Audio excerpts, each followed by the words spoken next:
আসসালামু আলাইকুম। জসিন্তা জিনিয়া স্বাগত জানাচ্ছি এনটিভির দুপুরের খবরে। ক্রাউন সিমেন্ট শিরোনাম দেখছিলেন, এবার পুরো খবর। প্রাদুর্ভাব কমতে শুরু করেছে হামের। ক্রমান্বয়ে আক্রান্ত ও উপসর্গ নিয়ে ভর্তি রোগীর সংখ্যা কমছে। শিশু হাসপাতালের পরিচালক জানালেন, এপ্রিল মাসে টিকাদান কর্মসূচি শুরুর পর এরই মধ্যে হার্ড ইমিউনিটি তৈরি হতে শুরু করেছে। তিনি জানান, কেবল টিকা নয়, হামের প্রাদুর্ভাবের পেছনে পুষ্টিহীনতা, বিশ্বব্যাপী টিকা গ্রহণের প্রতি অনাগ্রহ দায়ী। খান আলামিনের রিপোর্টে বিস্তারিত। প্রতিদিনই হাসপাতালের বিছানায় নতুন নতুন কষ্টের গল্প লেখা হচ্ছে। হামে আক্রান্ত কিংবা উপসর্গ নিয়ে ভর্তি শিশুর উন্নতি নেই, এমন বাস্তবতার মুখোমুখি অনেক মা বাবা। নারী শিশু হাসপাতালে গেছিলাম, ওইখান থেকে বলছে যে হাম হয়েছে, পরে আমাদের এখানে রেফার করছে, পরে এখানে আসছে। ওকে আইসিইউতে রেফার করছে, কিন্তু আইসিইউ সিট খালি ছিল না, এই জন্য এখন ওকে এখানে রাখছে। ওর অবস্থা একটু ইমপ্রুভমেন্ট হচ্ছে না। আমরা কালকে ভর্তি হয়েছি, মানে অন্য জায়গায় ছিলাম তো বেশি অবস্থা খারাপ, তখন এখানে আসছি। তবে এরই মাঝে কারো কারো মুখে স্বস্তির ছাপ। চিকিৎসা শেষে 2-1 দিনের মধ্যেই বাড়ি ফেরার আশ্বাস পেয়েছেন ডাক্তারের কাছ থেকে। এখানে 3 দিন হয়েছে আসছে, এখন আপাতত রিপোর্ট এখন একটু ভালো আছে। ডক্টর বলছে যদি ভালো থাকে তাহলে শনিবারে আমাদেরকে ছেড়ে দেবে। হামের প্রাদুর্ভাবের পর গত 5 এপ্রিল থেকে শুরু হয় টিকাদান কর্মসূচি। সাধারণত টিকা গ্রহণের 4 থেকে 5 সপ্তাহের মধ্যে হার্ড ইমিউনিটি তৈরি হতে থাকে বলে জানিয়েছেন শিশু হাসপাতালের পরিচালক, যার ফল এরই মধ্যে পাওয়া যাচ্ছে বলে মনে করেন তিনি। কেবল টিকা না দেওয়ার ফলে হামের প্রাদুর্ভাব নয়, এর পেছনে রয়েছে করোনা পরবর্তী সময় থেকে টিকার প্রতি বিশ্বব্যাপী অনীহা এবং বাংলাদেশের শিশুদের পুষ্টিহীনতা, এমনটাই মনে করেন অধ্যাপক ডাক্তার মির্জা মোহাম্মদ জিয়াউল ইসলাম। হার্ড ইমিউনিটি না হওয়ার ফলে কি হয়েছে, আমাদের দেশটা হচ্ছে অত্যন্ত ঘন বসতি এলাকা, আর হামটা হচ্ছে এমন দ্রুত বেগে ছড়ায় যে এই ঘনবসতি প্লাস দ্রুত ছড়ানো প্লাস হার্ড ইমিউনিটি না থাকা প্লাস আরেকটা ইম্পর্ট্যান্ট ফ্যাক্টর হচ্ছে যে পুষ্টিহীনতা, ম্যালনিউট্রিশন, যেটা শরীরের রোগ প্রতিরোধ ক্ষমতা অনেক কমিয়ে দেয়। এই 4-5টা ফ্যাক্টরের কারণে আমাদের হঠাৎ করে এতটা আক্রান্ত হয়। পরিস্থিতি বিবেচনায় আগামী 1 মাসের মধ্যে হামের প্রাদুর্ভাব নিয়ন্ত্রণে আসবে বলে মনে করেন শিশু হাসপাতালের পরিচালক। খান আলামিন, এনটিভি নিউজ, ঢাকা। আইনমন্ত্রী মোহাম্মদ আসাদুজ্জামান জানিয়েছেন, শিশু রামিসা ধর্ষণ ও হত্যা মামলার বিচার প্রক্রিয়া দ্রুত করার জন্য যা কিছু করার তাই করবে সরকার। একই সাথে ডিএমপি পুলিশ কমিশনারকে 1 সপ্তাহের মধ্যে তদন্ত প্রতিবেদন দেওয়ার নির্দেশ দেওয়া হয়েছে। সকালে সচিবালয় আইন মন্ত্রণালয় ব্রিফিংয়ে কথা বলেন মন্ত্রী। বলেন, রামিসার ঘটনা অত্যন্ত দুঃখজনক ও ঘুণে ধরা সমাজের দৃষ্টান্ত। বিচারের দৃষ্টান্ত স্থাপন করতে না পারলে খারাপ বার্তা তৈরি হবে বলেও জানান তিনি। তবে বিচার কার্যকর করা সুপ্রিম কোর্টের হাতে, বিচার প্রক্রিয়ায় হস্তক্ষেপ করতে পারে না সরকার। তারপরও সরকার চেষ্টা করবে এবং সহযোগিতা করবে পুরো বিচার কাজ দ্রুত সম্পন্ন করতে। এক প্রশ্নের জবাবে মন্ত্রী বলেন, মাগুরার আসিয়া, ঢাকার রামিসা সবকিছুই আমাদের মনুষ্যত্বকে প্রশ্নবিদ্ধ করে। এমন অপরাধ কোনোভাবেই বিচারহীনতায় থাকতে দেব না। আসিয়ার মামলার এখনো ফাঁসি কার্যকর হয়নি এমন প্রশ্নের জবাবে আইনমন্ত্রী বলেন, বিচার ব্যবস্থার মামলার জট নিরসনে পদক্ষেপ নেবে সরকার। দ্রুত ট্রাইব্যুনালে নয়, নারী ও শিশু নির্যাতন দমন ট্রাইব্যুনালে রামিসা ধর্ষণ এবং হত্যার বিচার হবে বলেও জানান আইনমন্ত্রী। যে কাজটা করেছি, পুলিশ কমিশনারকে টেলিফোন করে বলেছি এই মামলার তদন্ত প্রতিবেদন যতটা দ্রুত সম্ভব 1 সপ্তাহের মধ্যে করার ব্যবস্থা করেন।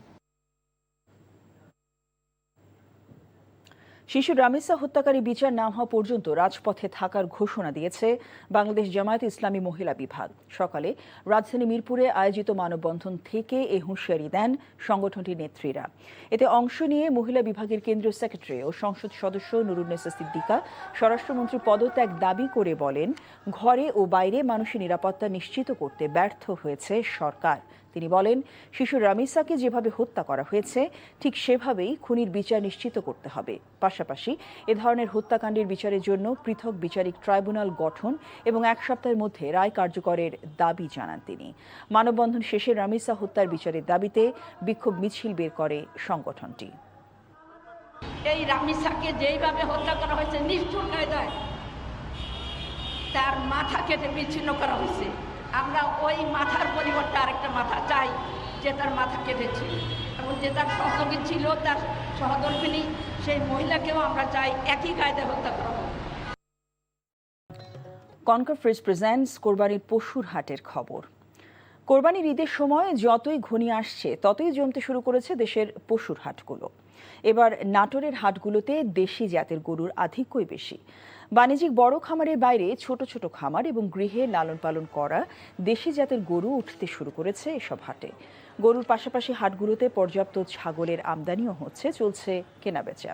সাধ্যের মধ্যে থাকায় অনেকেই আগে ভাগে পছন্দের পশু কিনে নিচ্ছেন। এদিকে কুষ্টিয়ার আলামপুর বালিয়াপাড়া সহ জেলার হাটগুলো থেকে পশু কিনতে এসেছেন ঢাকা, চিটাগং সহ দেশের বিভিন্ন জেলার ব্যাপারীরা। নাগালের মধ্যে কোরবানির পশু কিনতে পেরে খুশি তারা, তবে কাঙ্ক্ষিত দাম নিয়ে মিশ্র প্রতিক্রিয়া খামারি ও স্থানীয়দের।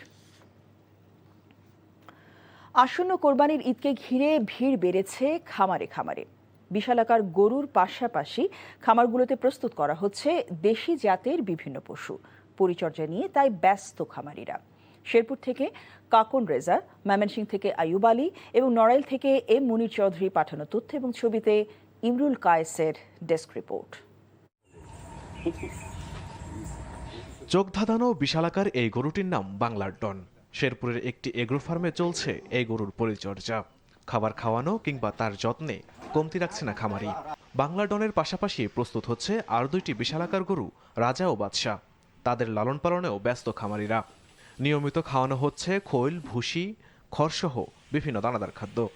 বাংলার ডন গরুটা আমাদের জানা মতে পুরো শেরপুরের মধ্যে সর্বোচ্চ ওজনধারী, 1300+। দূর দূরান্ত থেকে লোক দেখার জন্য ছুটে আসতেছে। তো আমার জানা মতো শেরপুরের মাঝে এরকম বড় গরু কোথাও আর দেখে নাই। খাবারের যে দাম, সেই দাম অনেক খরচ পড়ে। এবছর শেরপুরে 91,738টি গরু কোরবানির জন্য প্রস্তুত করা হয়েছে, তবে চাহিদা রয়েছে 63,740টির। এদিকে 25 মণ ওজনের বাহুবলীর পরিচর্যায় ব্যস্ত নড়াইলের এক খামারি। কোরবানিকে ঘিরে প্রস্তুত করেছেন 22টি পশু। জেলা জুড়ে 45,497টি গবাদি পশু প্রস্তুত করা হয়েছে। ভালো দাম আর লাভের প্রত্যাশায় খামারিরা। কোনো বাজে খাবার খাওয়াই না, ঘাস খাওয়াই, খ্যাড় খাওয়াই, ভুসি খাওয়াই, তারপরে আপনার ভুট্টা খাওয়াই। বাহুবলী একটা গরু আছে, বড় গরু, ওটার মূল্য আছে 10 লাখ টাকা। কোরবানির জন্য 2,26,148টি পশু প্রস্তুত করা হয়েছে ময়মনসিংহে, যা স্থানীয় চাহিদা মিটিয়ে সরবরাহ করা হবে দেশের বিভিন্ন প্রান্তে। তবে গোখাদ্যের দাম বৃদ্ধি দুশ্চিন্তায় ফেলেছে খামারিদের। গোখাদ্যের দাম আসলে গতবারের চেয়ে আমরা এবার বেশি দিয়ে কিনেছি। ক্রয় করে আবার এখানে রাখা যাইতে পারি, কোরবানির আগে আগে আমরা এখান থেকে নিয়ে যাই। পশু মোটাতাজাকরণে প্রাকৃতিক খাদ্যের পাশাপাশি স্থানীয় প্রাণী সম্পদ বিভাগের পরামর্শ নেওয়ার কথা বলছেন বিশেষজ্ঞরা। Imrul Kayes, NTV news desk. হালাল কোরবানির স্বার্থে পাচার করা গরু দিয়ে কোরবানি করা কতটুকু যৌক্তিক তা বিবেচনায় নেওয়ার আহ্বান জানিয়ে মৎস্য ও প্রাণী সম্পদ মন্ত্রী আমিনুর রশিদ বলেছেন, পশু সম্পদে স্বয়ংসম্পূর্ণ দেশ। সকালে রাজধানীতে ঈদুল আজহা উপলক্ষে এক অনুষ্ঠানে তিনি একথা বলেন। পাচার করা গরু দিয়ে কোরবান দেওয়া ধর্মীয় ভাবে কতটুকু সঠিক হচ্ছে ব্যাপারটা বোধহয় বিবেচনা করা উচিত। আমাদের দেশে যে পরিমাণ গরু, ছাগল, মহিষ এবং ভেড়া উৎপাদিত হয়েছে, সারা বছর এই কোরবানি করার পরেও আগামী বছরের জন্য লালন পালন করার মতো গরু, ছাগল, ভেড়াও অনেক থাকবে। অধ্যাপক ডক্টর মোহাম্মদ ইউনূসের নেতৃত্বাধীন অন্তর্বর্তীকালীন সরকারের বিভিন্ন কর্মকাণ্ডের তদন্তে একটি কমিশন গঠন চেয়ে করা রিট সরাসরি খারিজ করে দিয়েছে হাইকোর্ট। বিচারপতি আহমেদ সোহেল এবং বিচারপতি ফাতেমা আনোয়ারের হাইকোর্ট বেঞ্চ আজ এই আদেশ দেন। আদালত পর্যবেক্ষণে বলেছেন, নির্বাচিত সরকার এবং সংসদ কার্যকর, তাই এসব বিষয়ে সেখানে আলোচনা হতে পারে। একই সাথে সরকারের সাথে বিচার বিভাগকে মুখোমুখি করতে এই রিট হয়েছে বলেও আদালত পর্যবেক্ষণ দিয়েছে বলে জানিয়েছেন attorney general barrister Ruhul Quddus Kajal. রিটের শুনানি শেষে গত 17 মে আদেশের জন্য দিন ধার্য করেছিলেন হাইকোর্ট। গত 4 মে এই রিট আবেদন করেন সুপ্রিম কোর্টের আইনজীবী অ্যাডভোকেট মোহাম্মদ মহসিন রশিদ। হাইকোর্টের রিট খারিজের আদেশের বিরুদ্ধে আপিল করার কথা জানিয়েছেন রিটকারী আইনজীবী মহসিন রশিদ। আমি এও বলেছি যে ওনার উদ্দেশ্যটা কোনো আইনগত প্রতিকার চাওয়া না। মনে হতে পারে যে উনি কোনো হয়তো রাজনৈতিক কোনো একটা উদ্দেশ্য কিংবা কোনো একটা অবলিক পারপাজে উনি রিট পিটিশনটি দায়ের করেছেন। আমি দ্বিতীয়ত বলেছি, উনি যেহেতু ইতিপূর্বে একটি রিট পিটিশন দায়ের করেছিলেন, সেই রিট পিটিশনটা আগেও খারিজ হয়ে গিয়েছিল, একই বিষয়ের উপরে আরেকটি রিট পিটিশন দায়ের করতে পারেন না। সুন্দরবনে দুর্ধর্ষ বনদস্যু ছোট সুমন বাহিনীর প্রধান সহ 7 দস্যু অস্ত্রসহ কোস্টগার্ডের কাছে আত্মসমর্পণ করেছে। সকালে কোস্টগার্ড পশ্চিম জোন সদর দপ্তর চত্বরে zonal commander captain Mohammad Misbaul ইসলামের কাছে অস্ত্র ও গুলি জমা দিয়ে আত্মসমর্পণ করে এ দস্যু বাহিনী। এ সময় কোস্টগার্ড, বিজিবি, পুলিশ, বন বিভাগ, র্যাব ও বিভিন্ন গোয়েন্দা সংস্থার কর্মকর্তারা উপস্থিত ছিলেন। এর আগে 2018 সালেও র্যাবের কাছে আত্মসমর্পণ করেছিলেন ছোট সুমন বাহিনী। কোস্টগার্ড জানায়, সুন্দরবনের সব বনদস্যু বাহিনী নির্মূলে কোস্টগার্ডের নেতৃত্বে operation restore piece in Sundarban এবং অপারেশন ম্যানগ্রোভ শিল্ড নামে 2টি বিশেষ অভিযান পরিচালিত হচ্ছে। এই অভিযানের প্রেক্ষিতে সুন্দরবনে বিভিন্ন দস্যু বাহিনী বর্তমানে কোণঠাসা হয়ে পড়েছে।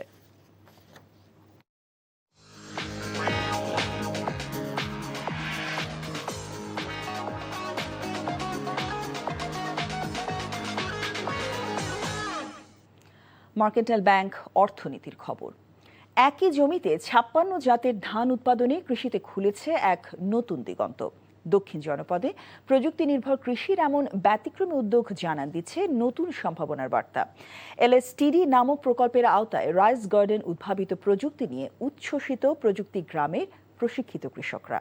জলাবদ্ধতা, জলবায়ুর বিরূপ প্রভাব বিবেচনায় পটুয়াখালীর পানি, মাটি ও প্রকৃতি উপযোগী আধুনিক চাষাবাদে ব্রিজ স্যাটেলাইট প্রযুক্তি উদ্ভাবন আর ইকো ইঞ্জিনিয়ারিং কৃষকের জীবনমান পরিবর্তনে সহায়ক হবে বলে আশা কৃষি গবেষকদের। পটুয়াখালী থেকে কাজল বরণ দাসের পাঠানো রিপোর্ট। একই মাঠে ভিন্ন ভিন্ন ধানের সারি। পটুয়াখালীর পশুরি বুনিয়া গ্রামের এই প্রযুক্তি গ্রামের রাইস গার্ডেনে একসঙ্গে পরীক্ষণ চলছে 56 জাতের ধান উৎপাদনের সফলতা। কৃষি মন্ত্রণালয়ের LSTD প্রকল্পের আওতায় ব্রি উদ্ভাবিত ধানের জাতগুলো মাঠ পর্যায়ে যাচাই করা হচ্ছে। কোনটি লবণাক্ততা সহনশীল, কোনটি কম পানিতে বেশি ফলন, আবার কোনটি অতিরিক্ত পানিতে টিকে থাকছে। একই সঙ্গে ব্যবহার হচ্ছে আধুনিক কৃষি প্রযুক্তি। এতে কৃষকের খরচ যেমন কম হচ্ছে, তেমনি বাড়ছে উৎপাদন। রাইস গার্ডেনে 56 জাতের ধান একসাথে দেখে নিজেদের জমির জন্য ভালো জাত সহজেই বেছে নিতে পারছেন কৃষকরা। নতুন জাতের 105 একটা জাত যাও সুন্দর হয়েছে, 114 হেডা মরণ ভালো হয়েছে। ধানগুলো খুবই সুন্দর নতুন জাতের। ভালো সহযোগিতাও পাইছি, আমাকে বেশ ফলনও ভালো হচ্ছে, আমাকে কোনো এবার বেশি খরচা যায় নাই। মাঠের আইলে ফুলের চাষ করে কিভাবে বন্ধু পোকা বাড়ানো যায়, কীটনাশকের ব্যবহার কমানো যায়, তারপর বায়োকোটের ইউরিয়ার মাধ্যমে কিভাবে কম ইউরিয়া সার ব্যবহার করে বেশি ফলন পাওয়া যায়, আমরা এই কার্যক্রমগুলো এখানে পরিচালনা করছি। এই প্রকল্পের মাধ্যমে গবেষণাগার থেকে মাঠ আর মাঠ থেকে সরাসরি কৃষকের হাতে পৌঁছাচ্ছে প্রযুক্তি, যা কৃষিতে টেকসই উন্নয়নে ভূমিকা রাখছে বলে জানান প্রকল্প পরিচালক। আমরা এই এলাকার কৃষকের মধ্যে আধুনিক জাত এবং প্রযুক্তিগুলো জনপ্রিয়করণের মাধ্যমে কৃষির উৎপাদনশীলতা বৃদ্ধি এবং কৃষকের জীবনযাপনের মান বৃদ্ধির জন্য, লাইভলিহুড ইনক্রিজ করার জন্য আমরা নিরলসভাবে কাজ করে যাচ্ছি। প্রযুক্তি ও উদ্ভাবনের সমন্বয় উপকূলীয় কৃষিতে টেকসই উন্নয়নের নতুন পথ তৈরি হবে বলে মনে করছেন সংশ্লিষ্টরা। NTV news desk. এই ছিল দুপুরের খবরে। এই খবরের ভিডিও সহ আপডেট জানতে ভিজিট করুন NTV অনলাইন www.ntvbd.com। এছাড়াও NTV জনপ্রিয় সব অনুষ্ঠান ও খবরের আপডেট জানতে ভিজিট করুন আমাদের ইউটিউব ভেরিফাইড ফেসবুক পেজ। 5টায় দেশের খবর দেখার আমন্ত্রণ রইল। সবাইকে ধন্যবাদ।